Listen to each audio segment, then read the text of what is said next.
Vous savez ce qui me frustre honnêtement? La plupart des guides sur la façon d'apprendre plus vite passent complètement à côté de l'essentiel. Ils vous donnent un tas de conseils, utilisez des fiches, étudiez par bloc, mais ils ignorent totalement le moteur qui fait réellement le travail. Votre cerveau. C'est comme s'ils vous apprenaient à pédaler plus fort à vélo, mais sans vous montrer qu'il y a un changement de vitesse qui peut rendre tout cela sans effort.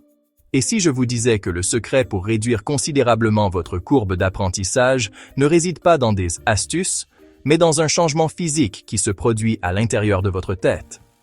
Il s'agit de déplacer une compétence de votre cortex préfrontal conscient, lent et maladroit, vers vos ganglions de la base inconscient, rapide et automatique. C'est le processus biologique qui fait qu'une compétence devient une seconde nature. Alors, dans cette vidéo, je ne vous donne pas plus de conseils superficiels. Je vous donne la méthode de neurosciences en 3 étapes pour déclencher intentionnellement ce changement afin que vous puissiez transformer la lutte consciente en compétence inconsciente. Pour comprendre comment apprendre plus vite, vous devez d'abord comprendre que votre cerveau a 2 systèmes complètement différents pour gérer les compétences. La meilleure façon de le concevoir est comme apprendre à conduire une voiture à boîte manuelle. Au début, tout est manuel.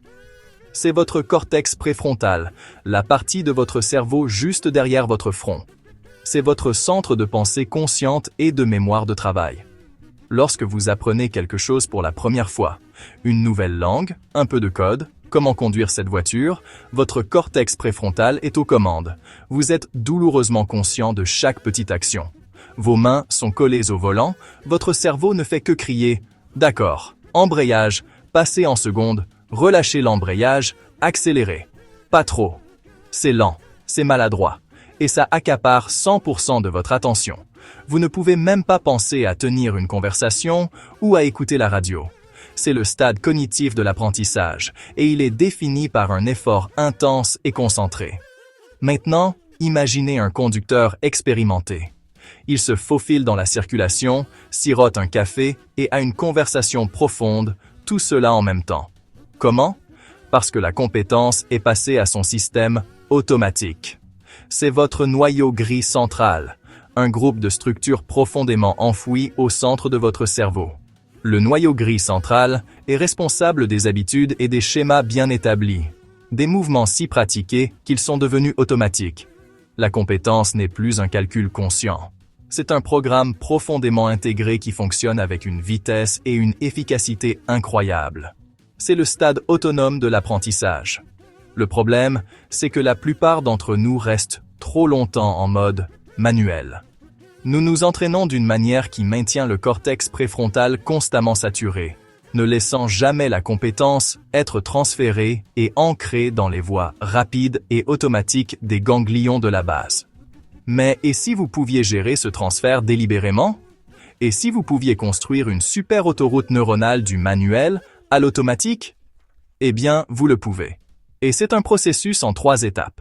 Les neurosciences nous ont permis de comprendre les mécanismes exacts qui régissent la neuroplasticité, la capacité physique du cerveau à changer et à se recabler en fonction de ce que nous faisons.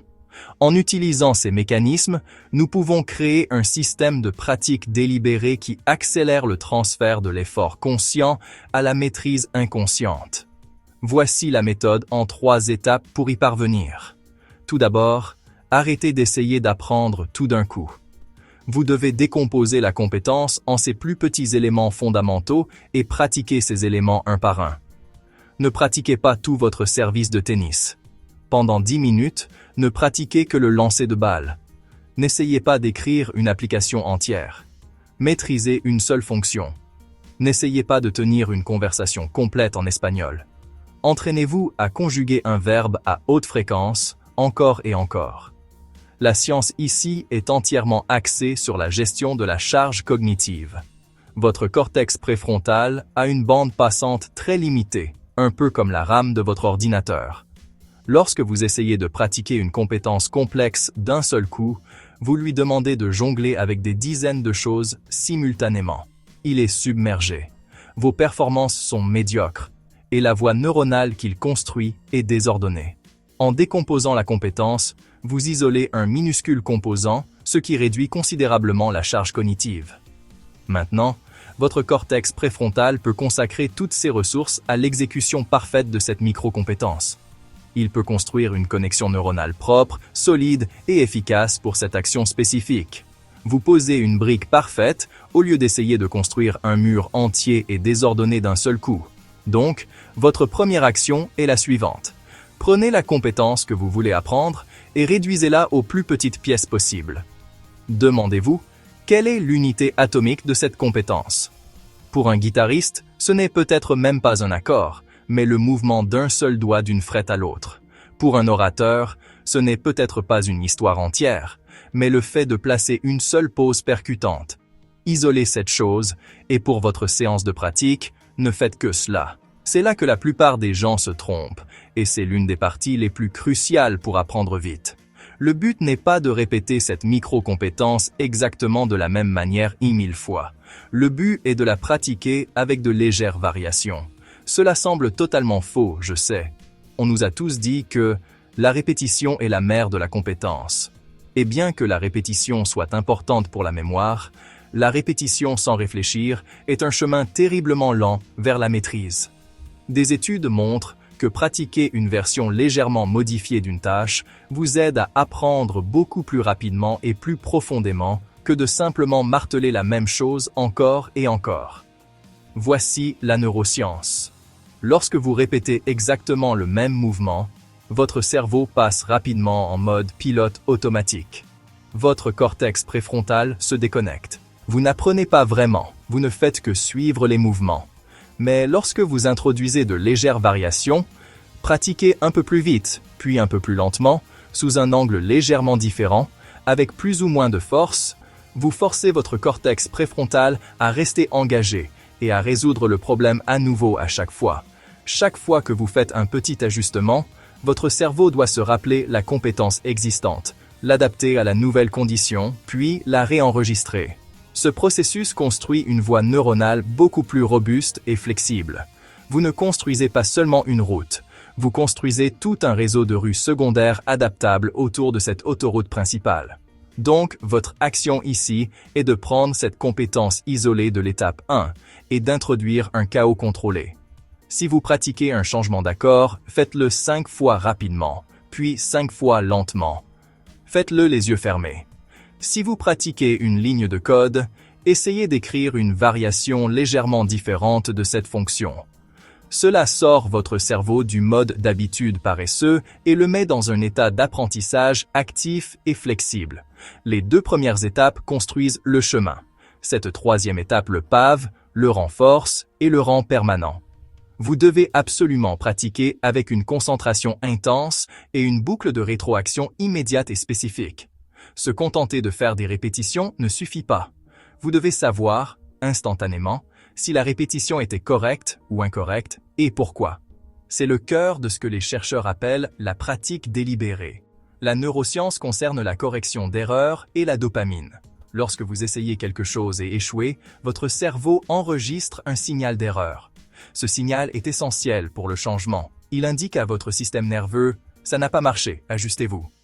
Lorsque vous réessayez et que vous vous rapprochez un peu plus du succès, votre cerveau libère un peu de dopamine. Cette dopamine agit comme un signal qui dit « oui, c'est la bonne direction ». Faites-en plus et renforcez cette connexion. Sans une boucle de rétroaction immédiate, vous naviguez à l'aveugle. Vous pourriez pratiquer vos erreurs, renforcer de mauvaises habitudes et paver la mauvaise autoroute neuronale. Plus le délai entre votre action et la rétroaction est court, plus votre cerveau peut faire les ajustements corrects rapidement.